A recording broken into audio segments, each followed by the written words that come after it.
ধারণা করে কথা বলা নিষেধ ইসলামে। ওয়া ইন্না যান্না লা ইউগনি মিনাল হাক্কি শাইআ, আল্লাহ বলেন ধারণা কখনো সত্যের বিকল্প হতে পারে না। আপনাকে সত্যটা জেনে বলতে হবে। আমরা এরকম সমাজে অনেক করি, অনেক।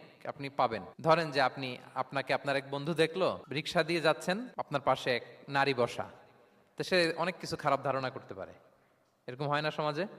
তো এমন হতে পারে যে আপনি আপনার ছোট বোনকে নিয়ে বেরিয়েছেন, হতে পারে না? কিন্তু আপনি তো একটা ধারণা করে ফেললেন অন্য কিছু। বা আপনার ভাগ্নিকে নিয়ে বের হয়েছেন, আপনার খালাকে, আপন খালাকে নিয়ে বেরিয়েছেন কোনো কাজে, ডাক্তারের কাছে বা কিছু একটা হতে পারে। কিন্তু তাকে দেখেই আমি এদিক সেদিক বলতে আরম্ভ করলাম যে ওকে তো দেখছি এরকম এরকম এরকম। আছে না নাই? আমাদের সমাজে আমি দেখেছি যে কারো যদি ঠোঁট কালো হয়, তো মানুষ ধারণা করে নেয় লোকটা মনে হয় সিগারেট খায়। কিন্তু সিগারেট সেবন করা ছাড়াও কারো ঠোঁট কালো হতে পারে কি পারে না বলেন? এই যে এগুলো সমাজে প্রচলিত।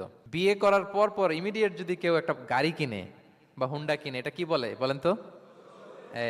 এই বোধহয় শ্বশুর বাড়ি থেকে যৌতুক নিয়ে আসছে। দেখছেন? এরকম ভুরি ভুরি আপনি সমাজে পাবেন। আন্দাজে ধারণার উপর